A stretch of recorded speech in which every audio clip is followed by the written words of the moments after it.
Good morning dear students. प्रिय विद्यार्थियों, हम लोग आपकी एसएसटी बुक से जो हिस्ट्री है उस हिस्ट्री का मैं 7th चैप्टर आपको पढ़ा रहा था। पिछले वीडियो में इस चैप्टर के कुछ पोर्शन को मैं ऑलरेडी पढ़ा चुका हूं।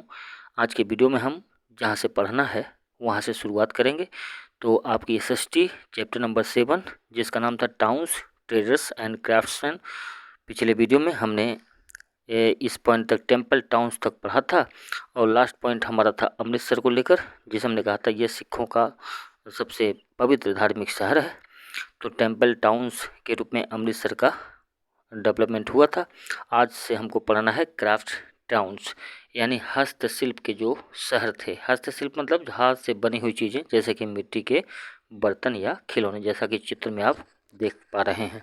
तो बहुत सारे many towns grew up around centres of specialised crafts. बहुत सारे कस्बे जो थे यानी लोकेलिटी या क्षेत्र थे, वे स्पेशलाइज्ड क्राफ्ट्स यानी विशेषीकृत हस्तकला के केंद्र के रूप में उभरे। Kings and noble was very fond of luxury goods, क्योंकि उस समय जो किंग हुआ करते थे और सामंत हुआ करते थे, वे इन जो लग्जरी गुड्स हैं, लग्जरी गुड्स का मतलब होता है कि भोग विलास की चीज़ें जो लोग अपने कमरों में सजाते हैं, खाने पीने में प्रयोग करते हैं, अच्छी अच्छी चीज़ों का, उसको बोलते हैं लग्जरी गुड्स। तो उस समय जो शासक थे और जो नोबल्स यानी सामंत थे, वे इन भोग विलास की चीज़ों के बहुत शौकीन थे। और the demand for luxury goods produced by a place led to the growth of the craft town. और जब हस्तशिल्प की वस्तुओं की डिमांड बढ़ गई तो इसका परिणाम यह हुआ कि कुछ जगहें इस क्राफ्ट टाउन के रूप में डेवलप हो गई। लेकिन ये केवल पढ़ने की थी, इसमें से आपको कुछ नोट नहीं करना है। आपको जो नोट करना है वो देखिए अगली लाइन में है कि Hyderabad grew up as a centre of gem cutting. तो ये लाइन आपको यहाँ लिखना है, यहाँ फुल स्टॉप लगा देना है कि हैदराबाद जो शहर है वह किसके लिए मशहूर हुआ? Game cutting. यानी मेरे ख्याल से गेम कटिंग का जो अर्थ होगा वही होगा कि हीरे जवाहरात से जुड़ा हुआ, जो कि सौंदर्य की चीज़ें हैं, जो इसे महिलाएं पहनती हैं अपने आभूषण के रूप में। तो ये इम्पोर्टेंट नहीं है, आपको इम्पोर्टेंट केवल इतना लिखना है कि Hyderabad grew up as a centre of gem cutting. This line is important and you have to write this line. और दूसरी लाइन जो आपको लिखना है, and trading centre for jewels. देखिए यहाँ पर आ गया हैदराबाद ज्वेल्स, यानी कि सोने चांदी हीरे आभूषण और गेम कटिंग के सेंटर के रूप में उभरा। और दूसरी लाइन जो आपको लिखनी है कि बिदार एक जगह है famous for its beautiful Bidri work, inlay work in silver and copper. Inlay work इसके पहले वाले चैप्टर के वीडियो में मैं आपको समझा चुका हूँ। इनले वर्क जैसे कोई पत्थर का टुकड़ा है, इस पत्थर के टुकड़े पर जो यहाँ कलाकारी की जाती है उसी को बोलते हैं इनले वर्क।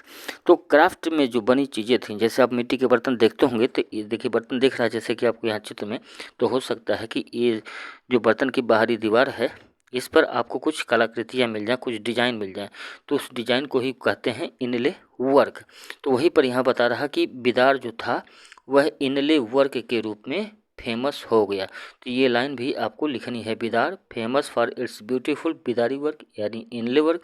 और किस पर? सिल्वर एंड कॉपर, यानी चांदी के और कॉपर की जो चीज़ें बनती थीं उन बर्तनों पर या उन वस्तुओं पर इनले वर्क हुआ करता था। और इस काम के लिए कौन सा शहर मशहूर था? उस शहर का नाम है बिदार।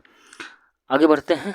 इब्न Battuta has mentioned many cotton trade centre in Bengal. Ibn Battuta जो कि मैंने बताया था कि मोरक्को का यात्री था, जो भारत आया था घूमने के लिए, विदेशी यात्री था।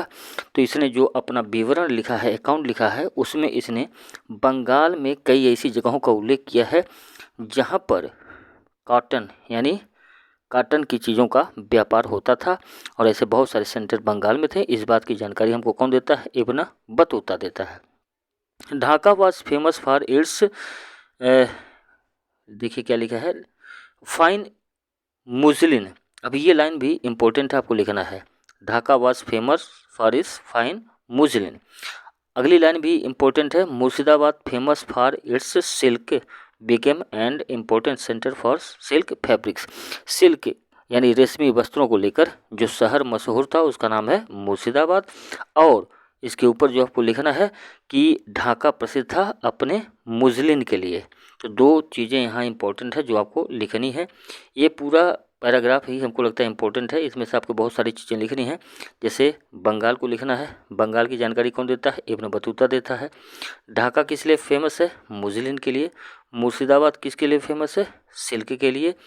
और इसके बाद आपको जो लिखना है कि Tanjore and Kanchipuram emerged as the important craft town for weaving, यानी बुनाई के लिए, जो हाथ से बुने हुए वस्त्र होते हैं उनके सेंटर के रूप में कौन दो शहर उभरे, एक कांचीपुरम और दूसरा तंजौर। ये भी इम्पोर्टेंट है जो कि आपको अपने नोट में लिखना है।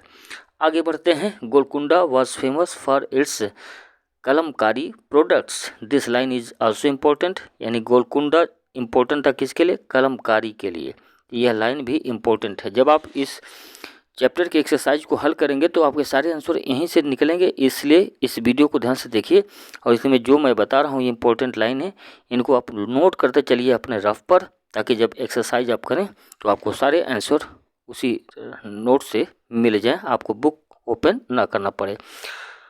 अब देखते हैं कुछ towns commercial and trading towns के रूप में उभरे, यानी कमर्शियल यानी कि व्यापारिक, और ट्रेडिंग का मतलब भी होता है वाणिज्य यानी कि व्यापार। कुछ कस्बे ऐसे उभरे जहाँ पर व्यापार और वाणिज्य के लिए मशहूर हुए। तो इसको भी देखते हैं कि accounts of foreign travellers tells us about the thriving trade that existed in medieval India, यानी जो विदेशी यात्री आए उन्होंने जो लिखा है अपने बुकों में, अपने इतिहास विवरण में, उसमें बहुत सारे हमको ऐसी जगहों के बारे में जानकारी मिलती है जहाँ पर व्यापार खूब बढ़ चढ़कर होता था। A good network of roads boosted trade, क्योंकि सड़कों का बहुत अच्छा जाल बिछा था, इसकी वजह से व्यापार भी बढ़ रहा था। गुड्स लाइक राइस, अब देखिए कौन किन चीज़ों का व्यापार होता था। राइस यानी कि चावल का, ग्रेन अनाज, शुगर चीनी, कॉटन यानी जान ही रहे हैं आप लोग, कॉटन, और बीटल लीव्स पान के पत्ते from various parts of India reached Delhi through the network of roads. अब इतनी सारी चीज़ें कहाँ पहुँचती थी, दिल्ली पहुँचती थी। और ये दिल्ली कैसे पहुँच पाती थी, क्योंकि सड़कों का बहुत अच्छा जाल बिछा हुआ था। तो व्यापार के रूप में बहुत सारे शहर उभरे, उनको बारे में हमने जाना। अब देखिए यहाँ पर लिखा है products found in region led to the growth of a commercial town. अब जहाँ पर जिस चीज़ का उत्पादन अधिक होता था वह जगह या वह शहर कमर्शियल टाउन के रूप में उभरा। मान लीजिए बंगाल में जैसे कि चावल ज़्यादा उत्पन्न होता है, तो बंगाल किस रूप में उभरेगा, चावल के व्यापार के केंद्र के रूप में। Some towns came up as a hub for production of a particular product of craft, कुछ शहर ऐसे भी थे जो किसी विशेष सामान के लिए मशहूर यानी कि फेमस हो गए। जैसे कि यहाँ पर दिया है, अब ये लाइन आपको लिखनी है, अहमदाबाद एंड कासिम बाजार, यानी दो जगहों का नाम है, अहमदाबाद और Kasim Bazar were commercial town for the cotton. Important line है, इसको आपको नोटबुक में लिखना है कि कॉटन के लिए दो प्रमुख केंद्र थे, पहला था अहमदाबाद, दूसरा था कासिम बाजार। आगे देखते हैं क्या है। आगे लिखा है Patna grew up as a commercial town after the British set up a cotton factory there. अब पटना भी कॉटन सेंटर के रूप में उभरा जब वहाँ पर अंग्रेजों ने एक कॉटन फैक्ट्री स्थापित कर दी, यानी पटना में अंग्रेजों के द्वारा एक कॉटन फैक्ट्री स्थापित की गई और पटना भी कॉटन के एक केंद्र के रूप में उभरा। तो इस लाइन को आपको लिखना है। Kabul became and important centre for fruits, dry fruits, carpets and horses. अब काबुल देखिए, काबुल उस समय भारत का ही हिस्सा था, यानी काबुल भी बहुत पहले भारत का एक हिस्सा था, लेकिन अब वर्तमान में अफगानिस्तान में है जो कि भारत का एक पड़ोसी देश है।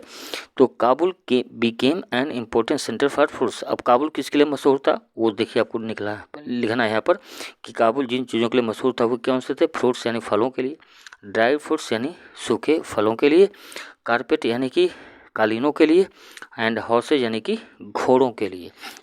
तो काबुल इन चीज़ों के लिए मशहूर था, यानी कि फ्रूट्स फल, ड्राई फ्रूट्स सूखे फल, कारपेट्स यानी कालीन और हॉर्सेज यानी कि घोड़ों के व्यापार के लिए काबुल एक प्रमुख सेंटर के रूप में उभरा। अब आगे देखते हैं।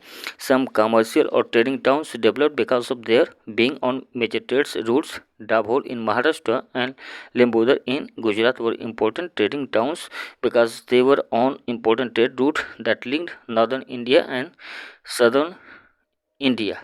अब यहाँ पर दो सिटीज़ के नाम दिए गए हैं जो कि इम्पोर्टेंट है। जैसे कि यहाँ दिया गया एक जगह है डाभोल, और डाभोल कहाँ है? महाराष्ट्र में है। दूसरी जगह है लिम्बोदर, लिम्बोदर ये कहाँ है? गुजरात में है। तो डाभोल महाराष्ट्र में है, लिम्बोदर गुजरात में है। और ये क्या थे? इम्पोर्टेंट ट्रेडिंग टाउन्स थे। इम्पोर्टेंट माने महत्वपूर्ण, ट्रेडिंग माने व्यापारिक, और टाउन माने कस्बे थे। तो ये दो महत्वपूर्ण कस्बे थे, एक था डाभोल और दूसरा था लिम्बोदर। ये मशहूर क्यों थे? इसको मैप के जरिए समझते हैं। अब देखिए ये भारत का मैप आप देख पा रहे हैं। तो ये जो लिम्बोदर है जो कि कहाँ पर है? महाराष्ट्र में है। महाराष्ट्र इंडिया में कहाँ है? इस जगह पे महाराष्ट्र है, और यहाँ पर गुजरात है। तो लिम्बोदर में यहाँ पर जो शहर था उसका नाम है डाभोल, जैसा कि अभी मैंने बताया। यहाँ पर डाभोल है, और यहाँ पर क्या है? यहाँ पर जिस शहर का नाम था उसका नाम था लिम्बोदर। यहाँ पर लिम्बोदर है। तो ये गुजरात हुआ, यहाँ पर लिम्बोदर है, लिम्बोदर। और यहाँ महाराष्ट्र है, यहाँ पर है डाभोल, डाभोल। ये इम्पोर्टेंट क्यों थे? ये इम्पोर्टेंट इसलिए थे क्योंकि ये जो दो सेंटर थे ये उत्तर भारत को और दक्षिण भारत को जोड़ते थे।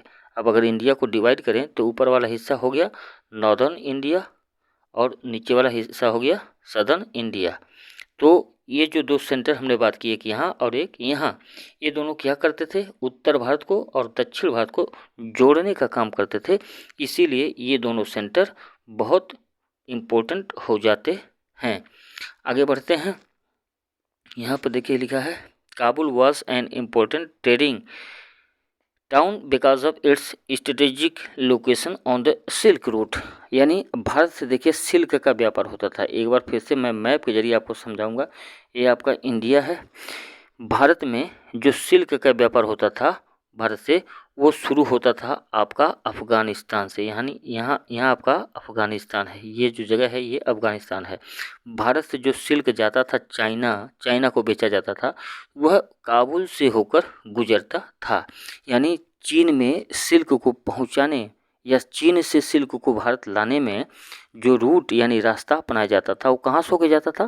काबुल से होकर जाता था। इसलिए काबुल जो था वह इम्पोर्टेंट ट्रेडिंग टाउन बना क्योंकि वो रास्ते में पड़ता था। आगे देखिए लिखा है मथुरा एंड बनारस, ये दो जगह हैं जो कि यूपी में हैं।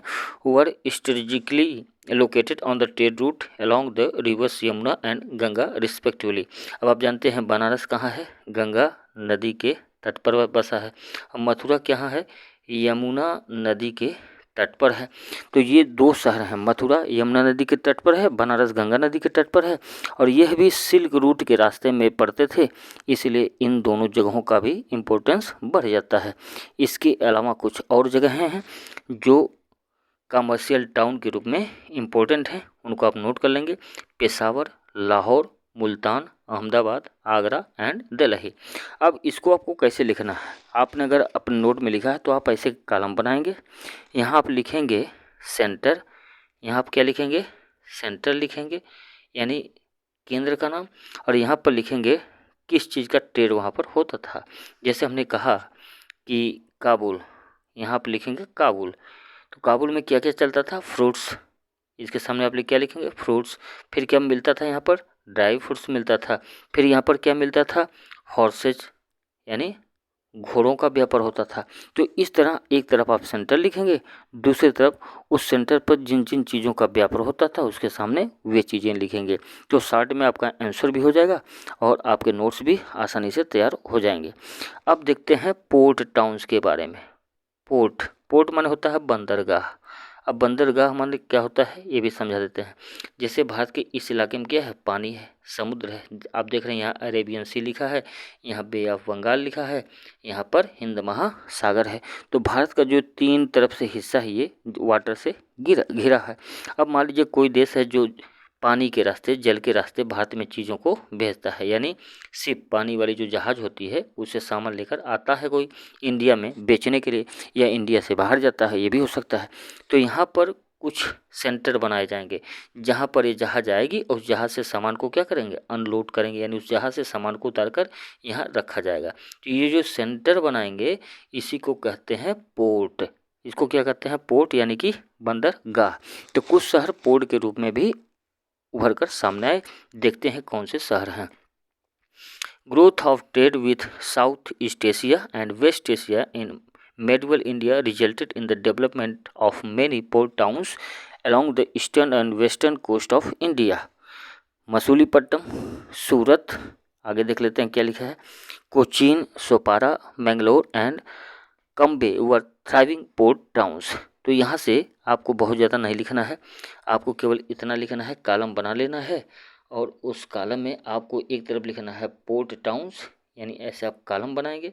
इस कॉलम में आप लिखेंगे पोर्ट टाउन्स और यहाँ लिखेंगे नेम ऑफ द सिटीज़। तो पोर्ट टाउन में आप लिख सकते हैं मसूलीपट्टनम, मसूलीपट्टनम। फिर दूसरा क्या है, सूरत। तीसरा शहर कौन सा होगा, तीसरा शहर होगा आपका कोचीन। फिर चौथा शहर होगा सोपारा, फिर होगा मंगलौर, फिर होगा कम्बे। ये क्या है, पोर्ट टाउन्स के रूप में डेवलप हुए। थ्राइविंग माने होता है, यहाँ पर देखिए थ्राइविंग शब्द है, मतलब बहुत उत्साही।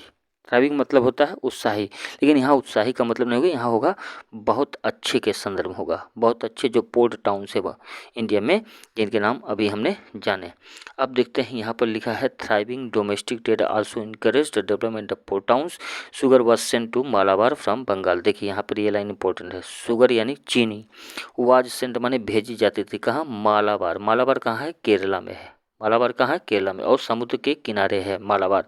और ये मालाबार में चीनी कहाँ से पहुँचती थी, बंगाल से, यानी बंगाल के पोर्ट से चीनी लेकर जहाज कहाँ जाती थी, केरला के तट पर जाती थी। एक बार मैं आपको मैप के जरिए समझा देता हूँ। देखिए इस मैप में जो आप देख पा रहे हैं, बंगाल आपका इस हिस्से में होगा और मालाबार आपका इस हिस्से में है, यानी यहाँ से ऐसे चीनी लेकर जहाज आती थी तो यहाँ कहाँ उतरती थी, यहाँ केरला के पोर्ट पर। अब ये जल के रास्ते व्यापार होता था, इसीलिए जल के रास्ते व्यापार होने की वजह से वेस्ट बंगाल भी पोर्ट टाउन के रूप में उभरा, और यह जो केरला है ये भी समुद्र के किनारे है, यानी अरेबियन सी के तट पे है। और बंगाल कहाँ है, बे ऑफ बंगाल, यानी बंगाल की खाड़ी जो है उसके पास है आपका बंगाल, और अरेबियन सी के तट पर है आपका मालाबार तट। तो यहाँ से चीनी आती थी और मालाबार तट पर उतरती थी। तो वही चीज़ यहाँ पर बताई गई है, तो इस चीज़ को आप लिख लेंगे, ये लाइन इम्पोर्टेंट है कि sugar was sent to Malabar from West Bengal through the ports. Species देखिए, मसाले, silk, rice were sent from Malabar to Patan और ड्यू। अब देखिए मालाबार से कुछ चीज़ों का व्यापार किया जाता था, वे चीज़ें कौन है, स्पाइस यानी कि मसाले, सिल्क यानी रेशमी वस्त्र, एंड राइस यानी कि चावल। यानी मालाबार से 3 चीज़ों का व्यापार होता था, और मालाबार से कहाँ भेजा जाता था, पाटन भेजा जाता था और ड्यू में भेजा जाता था। तो मालाबार से भी कुछ चीज़ों का व्यापार होता था, और ये दोनों कहाँ है, पाटन और ड्यू कहाँ है, ये गुजरात में है। ये कहाँ पर है, गुजरात में है। तो पाटन ड्यू गुजरात में है, और यहाँ पर सिल्क, राइस एंड मसाले आते थे, कहाँ से आते थे, ये आते थे मालाबार तट से। अब इस मैप को आप अच्छे से देख लीजिएगा, क्योंकि हो सकता है यहाँ से क्वेश्चन आ जाए कि आपको मैप दे दिया जाए और आपसे पूछा जाए कि अजमेर कहाँ है। हमको लगता है पिछली बार एग्जाम में आया था, देखिए अजमेर यहाँ पर है। मुर्शिदाबाद आपसे पूछा जाए तो अब देखिए मुर्शिदाबाद बंगाल में यहाँ पर है। सूरत पूछा जाए, सूरत गुजरात में है, देखिए यहाँ पर है। तो बरार कहाँ है, देखिए यहाँ पर है। तो इस टाइम बिदार भी देख लीजिए, बिदार अभी हमने पढ़ा यहाँ पर है। तो इन सभी चीज़ों को आपको ध्यान से देखना है, ताकि मैप से संबंधित यदि क्वेश्चन आता है तो आप उसको कर ले जाएं। अब इस पैराग्राफ को भी हम लोग देख लेते हैं। इस पैराग्राफ में जो इम्पोर्टेंट है उनको हम लोग देख लेते हैं। Towns in medieval period had their own markets known as mandis and mandapikas. देखिए मंडा पिकास लिखा है। तो मेडिवल इंडिया में यानी मेडिवल पीरियड में भारत में जो बाजार होते थे उनको क्या कहा जाता था, उनको कहा जाता था मंडी या मंडी पिकास कहा जाता था। यानी मेडिवल इंडिया में जो मार्केट हैं, बाजार थे, उनका नाम था मंडी या मंडी पिकास था। Where goods were brought and sold, जहाँ पर चीज़ों को लाया जाता था और बेचा जाता था। जैसे आज की डेट में हम बाज़ार बोलते हैं ना, मार्केट बोलते हैं, तो उस समय बाज़ार नहीं बोलते थे, उस समय क्या बोलते थे, मंडी बोलते हैं। आज भी हम लोग मंडी का यूज करते हैं, जहाँ सब्जियाँ बिकती हैं, गल्ले बिकते हैं, उसको भी हम लोग मंडी के ही रूप में जानते हैं। लेकिन आजकल बाज़ार शब्द ज़्यादा चलता है। लेकिन मिडिवल इंडिया में मंडी और मंडी विकास ये दो शब्द ज़्यादा चलते थे, जहाँ पर सामानों को लाया जाता था और बेचा जाता था। Towns often had street market called haats. Towns यानी कस्बे often had street market called haat. अब इन मंडियों में भी गली में जो मार्केट लगती, जैसे मान लीजिए मंडी है, ये कोई गली है, इस गली में अगर कोई मार्केट लगती थी तो इस मार्केट को क्या कहते थे, हाट कहते थे, यानी हाट ऐसे लिखा जाएगा। तो मेडिवल पीरियड में मंडी के अंदर जो मार्केट लगती थी उसको क्या कहते थे, हॉट। ये लाइन आप चाहें तो लिख सकते हैं। इसके बाद where artisan directly sold their product, जहाँ पर लोग सीधे अपने सामान बेचते थे। कहाँ पर बेचते थे, हॉट में या मंडी में। सम ट्रेडर्स वर बंजाराज, कुछ व्यापारी जो थे कैसे थे, बंजारा थे, यानी कि नॉर्मल ट्रेडर से सामान्य व्यापारी थे। And moved from town to town, ये एक शहर से एक कस्बे से दूसरे कस्बे को घूमते रहते थे। कौन लोग, ये जो बंजारे होते थे ये भी व्यापारी थे और एक टाउन से दूसरे टाउन घूमते रहते थे और चीज़ों की खरीदारी और उनकी बिक्री करते रहते थे। बढ़ते हैं अगले पैराग्राफ में, क्योंकि इस पैराग्राफ में कुछ ज़्यादा खास नहीं दिख रहा है। तो इस पैराग्राफ में और कुछ खास नहीं है, आप चाहें तो पढ़ सकते हैं। इसके बाद हम बढ़ते हैं अगले पैराग्राफ में, जिसमें है फॉर्मेशन ऑफ ट्रेड गिल्ड्स, यानी ट्रेड समूहों का निर्माण कैसे हुआ। गिल्ड माने होता है ग्रुप यानी समूह। जब कुछ व्यापारी मिलकर अपना कोई समूह बना लेते हैं उसको कहते हैं गिल्ड। उस समय भी कुछ व्यापारियों के समूह बने थे, उस देख लेते हैं वे क्या हैं, कैसे बनाते थे। While traveling, traders often had to cross through forest and unknown lands and faced the risk of robbery. To protect themselves and to safeguard their interests, the traders formed guilds or associations. The guilds had a headman who negotiated the price of their goods. तो यहाँ पर यह बताया गया है कि पुराने समय में व्यापारियों को कभी कभी ऐसे रास्तों से होकर गुजरना पड़ता था जो खतरनाक होते थे, जैसे जंगल के रास्ते से या सुनसान अननोन लैंड, अनजान जगहों से। जब मान लीजिए कोई रास्ता है ऐसे जो जंगलों से होकर जाता है, यह जगह जो है अनजान है, व्यापारियों को जब इस रास्ते से अपना सामान लेकर गुजरते थे तो उनके सामानों पर डाकुओं की निगाह रहती थी या दुष्ट लोग उसको डकैती डाल देते थे, व्यापारियों की हत्या कर देते थे और उनका सामान लूट लेते थे। इनसे बचने के लिए व्यापारियों ने क्या किया, वे समूह बना लिए, यानी कई व्यापारी मिलकर इकट्ठे हो गए और जब इकट्ठे होंगे तो उनके पास क्या होगी, यूनिटी होगी। फिर इन पर डाकू लोग डकैती नहीं कर पाएंगे। इसीलिए इन व्यापारियों ने अपना एक क्या बनाया, गिल्ड। और गिल्ड का मतलब देखिए यहाँ पर दिया गया है एसोसिएशन, यानी समूह या संगठन। इस गिल्ड में जब कई लोग मिल जाते थे तो वो सभी लोग अपना एक हेडमैन यानी कि नेता चुन लेते थे, यानी कि अध्यक्ष चुन लेते थे। आज के समय में भी व्यापारियों के संगठन बनते हैं, लेकिन उस समय जो संगठन बनते थे वे सिर्फ डाकुओं से अपनी रक्षा के लिए बनाते थे। आगे लिखा है to prominent guilds in south India वर। अब देखिए दक्षिण भारत में जो दो प्रमुख ट्रेड गिल्ड बने थे, व्यापारियों के समूह बने थे, उनके नाम यहाँ पर दिए गए हैं। पहला जो समूह था उसका नाम क्या था, मणिग्रामम। मणिग्रामम ये आपको लिखना है कि यदि आपसे एग्जाम में पूछा जाए write the name of two trade guilds of the medieval India, तो वहाँ से आपको ये लिखना है। पहला जो ट्रेड गिल्ड बना था उसका नाम है मणिग्राम या मणिग्रामम, और दूसरा क्या है, नाना देसी। नाना देसी, ये दो नाम हैं आपके ट्रेड गिल्ड के। These guilds carried on trade with in India and with the south East Asia and China. ये जो दो संघ बने थे, गिल्ड बने थे, ये अपना व्यापार कहाँ करते थे, इंडिया में और साउथ ईस्ट एशिया में और चाइना में, यहाँ इनका व्यापार चलता था। लेकिन आपको केवल इतना लिखना है कि two trade guilds were Manigramam and Nanadesi, इतना ही लिखना है। अब हम लोग पढ़ेंगे कमिंग ऑफ न्यू ट्रेडर्स यानी नए व्यापारियों का आगमन। The increasing demand of spices and cotton in Europe and the profitable trade ultimately attracted European traders to India. इसमें यह बताया गया है कि increasing demand of spice and cotton, spice और कॉटन की डिमांड बढ़ने लगी। जब डिमांड बढ़ने लगी तो यूरोप के लोग भी आकर्षित हुए, अट्रैक्ट हुए किधर, इंडिया की तरफ, क्योंकि भारत से मसाले ले जाकर जब लोग यूरोप में बेचते थे तो उनको बहुत अधिक मुनाफा होता था। इसी तरह काटन को लेकर जब यूरोप के व्यापारी अपने देश में ले जाके बेचते थे तो उनको वहाँ बहुत मुनाफा होता था। तो इस तरह यूरोप के बहुत सारे लोग भारत की तरफ आकर्षित हुए, यानी वे भारत आने लगे, भारत से मसाले और काटन ले जाते, अपने देश में बेचते और अधिक मुनाफा कमाते थे। तो इस पैराग्राफ में यही बताया गया है। आगे बढ़ते हैं। Their superior naval power help the European traders to take over the sea trade in India from the Indian traders and reduced him to being mere agents of the European powers. In the 16th and 17th centuries, the English, French, and Dutch formed trading companies called East India Companies for carrying out their commercial activities in India. It was the British who ultimately proved victorious.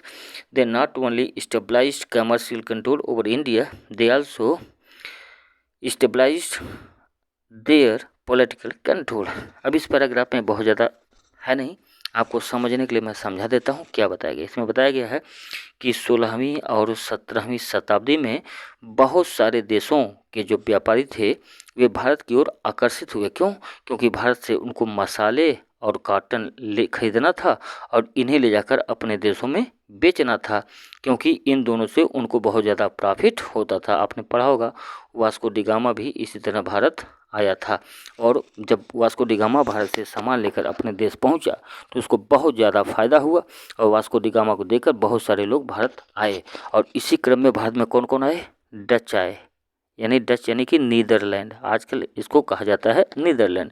Dutch आए, फिर French लोग आए यानी France के लोग आए, फिर कौन आए? इंग्लैंड के लोग आए। इसी तरह ब्राज़ील के एक दो कंपनियां और आई थी भारत में। ये सभी व्यापारिक कंपनियां आई थी भारत में और इन्होंने अपनी गिल्ड जो बनाई थी उसका नाम इन्होंने क्या रखा? East India company.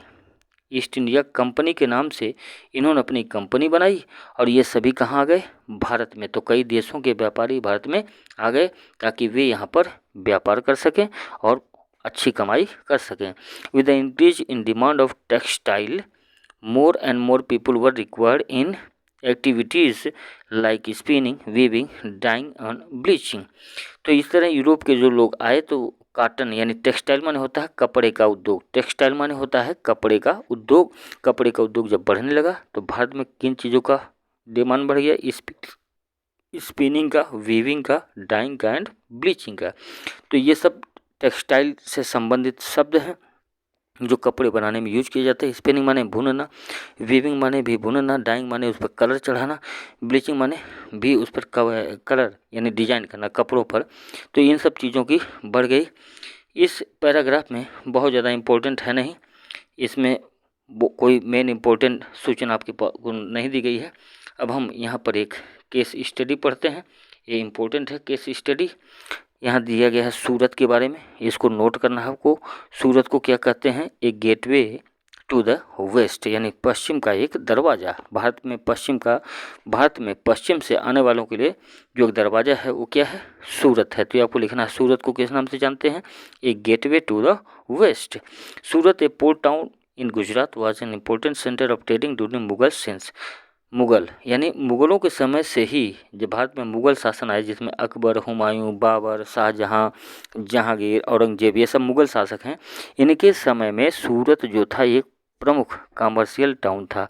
Since it was an important centre for trade in with the West Asian countries through the Gulf of Ormuz, it is also called the gateway to the West. अब इसे gateway to the waste क्यों कहा जाता है उसका reason यहाँ पर दिया गया है, क्योंकि गल्फ ऑफ ओरमुज से होकर व्यापार भारत पहुँचता था और जब गल्फ ऑफ ओरमुज से कोई चीज़ आता था तो कहाँ उतरता था? सूरत में उतरता था। इसीलिए सूरत को गेटवे टू द वेस्ट कहा गया। अब इस मैप में आप देख लीजिएगा सूरत कहाँ पर है। आगे बढ़ते हैं। सूरत was famous for its jerry bordered cotton textile which were in great demand in West Asia, Europe and Africa. Other items of trade was patola silk, Indigo and spices. तो इम्पोर्टेंट आपको केवल इतना लिखना है कि सूरत जो था फेमस था किसके लिए, जरी बॉर्डर्ड कॉटन, यानी इस साड़ियों पर होता है, जो साड़ियों के बॉर्डर पर जरीदारी की जाती है, डिजाइनिंग कलाकारी की जाती है, उसको बोलते हैं जरी बॉर्डर्ड कॉटन। तो सूरत इसके लिए मशहूर था। तो आपको केवल इतना लिखना है, Surat was famous for zari bordered cotton textile, बस इतना लिखना है, इससे ज़्यादा नहीं लिखना। इसके अलावा यहाँ पर जो काम होता था उनको देख लीजिए। सूरत और किन चीज़ को मशहूर था, पटोला सिल्क के लिए मशहूर था, इंडिगो के लिए और स्पाइसेस के लिए मशहूर था। तो सूरत इन सभी चीज़ों के लिए मशहूर था। Accounts of chronicles give a vivid description of Surat according to them at any time one could see 100 ships anchored at the ports. इसमें लिखा गया है कि कभी भी पुराने समय में, मुगलों के या मिडिवल समय में, जब भी सूरत का जो देखिए यहाँ पर पिक्चर भी बनाया गया है कि हमेशा सैकड़ों जहाज़ें सूरत के बंदरगाह पर खड़ी रहती थी। इसका मतलब सूरत बहुत बड़ा केंद्र था व्यापार का, जो कि पश्चिमी देशों से आता था और कहाँ आता था, सूरत में आता था। तो सूरत के पोर्ट पे हमेशा 100 जहाज़ें आपको मिल जाती थी। इन जहाज़ों में क्या होता था, बाहर से आए हुए सामान, और जो भारत से सामान विदेश जाते थे, इन्हीं सूरत के पोर्ट पर उसको लोड किया जाता था और फिर जहाज़ें यहाँ से अपने देश के लिए रवाना होती थी। आगे देखते हैं। Surat was also called the blessed port. अब सूरत को और क्या कहा जाता था, द ब्लेस्ड पोर्ट कहा जाता था, द गेट ऑफ मक्का कहा जाता था। तो ये भी इम्पोर्टेंट है, आपको लिखना है कि Surat was also called the blessed port और the gate of Mecca. It was a vital Mughal port and transit point for Makkah. A large number of pilgrims visited Surat because ships sailed from Surat to Makkah carrying pilgrims. एक और कारण था जिसके लिए सूरत मशहूर था कि भारत में जो मुस्लिम लोग मक्का जाते हैं ना, अपने उनकी धार्मिक यात्रा होती है मक्का, जो कि सऊदी अरेबिया में है।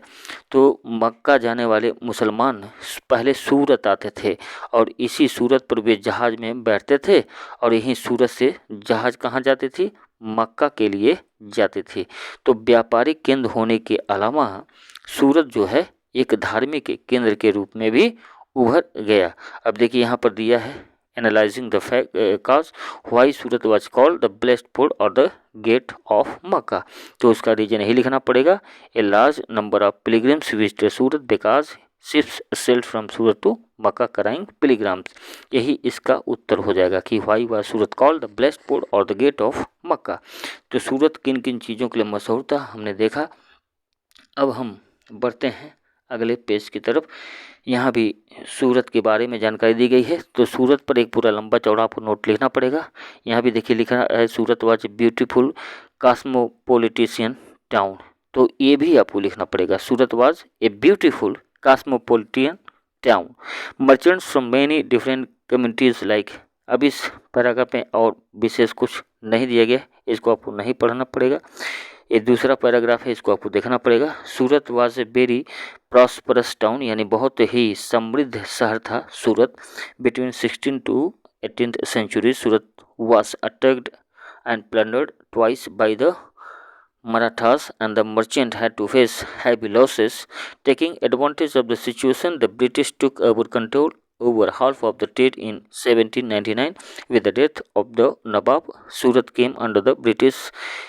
With the rise of Bombay as a major port, Surat became less important as a port. Today, Surat is more important as a center of diamond trade. यहाँ पर बहुत विस्तार से बताया गया है, जो कि आपके लेवल से ऊपर का है, लेकिन मैं आपको एक केवल इम्पोर्टेंट लाइन आपको बताऊंगा कि जब भारत में बॉम्बे में पोर्ट बना, यानी मुंबई महाराष्ट्र में, जिसको हम क्या बोलते हैं, बम्बई, बॉम्बे में जब पोर्ट बन गया तो सूरत का महत्व कम हो गया।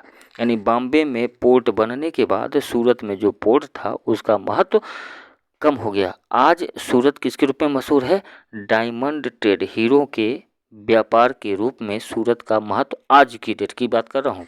मिडवल में तो सूरत का बहुत बड़ा महत्व था, आपने देखा, लेकिन आज की डेट में सूरत अगर फेमस है तो वह हीरो के व्यापार के लिए फेमस है। यानी Surat is famous for diamond trade. अब यहाँ दूसरा दिया गया है केस स्टडी। मैं चाहूँगा कि इसे आप स्वयं पढ़ें। यदि इसको पढ़ने में समझने में कोई दिक्कत होती है तो आप क्वेश्चन बनाकर मुझसे पूछ सकते हैं। और इस तरह मसूलीपट्टनम के बाद ये चैप्टर आपका फिनिश हो जाता है। लास्ट जो दिया गया वास्को डी गामा, इसको मैं आपको बता देता हूँ। The profitable trade in Indian spice is encourage Vasco da Gama, a Portuguese sailor in the 15th century. अब यहाँ पे 3 पॉइंट हैं। वास्को डी गामा भारत आया था। सवाल क्या बनेगा, कहाँ से आया था? तो पुर्तगाल से आया था। देखिए यहाँ लिखा है। क्या था ये? सेलर। सेलर माने होता है नाविक। तो वास्को डी गामा किस देश का था? तो इसका उत्तर होगा पुर्तगीज था। क्या था? नाविक था। भारत कब आया? 15th सेंचुरी में आया।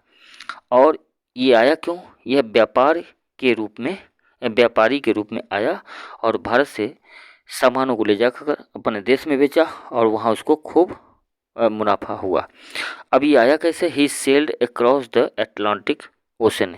ये अटलांटिक महासागर से होते हुए आया और पहुंचा कहाँ? Cape of Good Hope. पहले ये पहुंचा केप ऑफ गुड होप जो कि साउथ अफ्रीका में है, वहाँ पहुंचा। The southern tip of America, यानी अफ्रीका का जो दक्षिणी किनारा है उसे कहते हैं केप ऑफ गुड होप। वहीं पर सबसे पहले आया Vasco da Gama. From there he sailed over Indian Ocean. उसके बाद ये हिंद महासागर में आया एंड रीच्ड कालीकट इन 1498। और कहाँ पहुंचा? कालीकट पहुंचा। कहाँ पहुंचा? कालीकट पहुंचा। और कब पहुंचा? 1498 में। तो ये इम्पोर्टेंट है, आपको लिखना पड़ेगा।